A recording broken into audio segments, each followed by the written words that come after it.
Doctor صاحب زیادہ تربوز کھانے کا کوئی نقصان تو نہیں؟ تربوز کے فوائد بتا دیں۔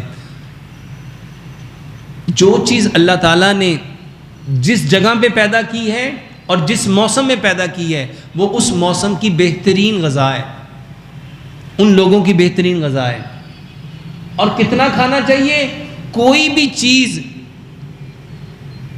اگر حد سے گزرو گے تو وہ نقصان کا باعث ہے۔ اللہ تعالیٰ بھی قرآن میں فرماتے ہیں اللہ تعالیٰ حد سے بڑوں کو پسند ہے۔ تو کوئی بھی چیز access of any thing is bad, کسی بھی چیز کی زیادتی نقصان کا باعث ہے۔ تو ہمیں اعتدال میں رہ کے جتنی ضرورت ہے اس ضرورت کے مطابق لینا چاہیے۔ اور اس کا سب سے بڑا فائدہ، تربوز کھانے کا سب سے بڑا فائدہ، یہ آپ کے اندر ڈی ہائیڈریشن نہیں ہونے دیتا۔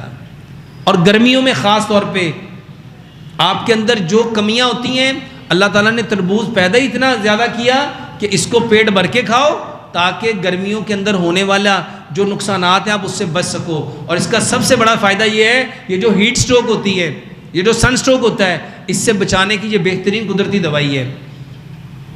یہ آپ کے پیٹ کو بھرنے کے ساتھ ساتھ، آپ کے خون کو صاف کرنے کے ساتھ ساتھ، آپ کی گھبراہٹ کو ٹھیک کرنے کے ساتھ ساتھ یہ آپ کے کلر کو ٹھیک کرتا ہے، آپ کے رنگ کو ٹھیک کرتا ہے، آپ کے ویژن کو ٹھیک کرتا ہے، آپ کے دماغ کو ایکٹیو کرتا ہے۔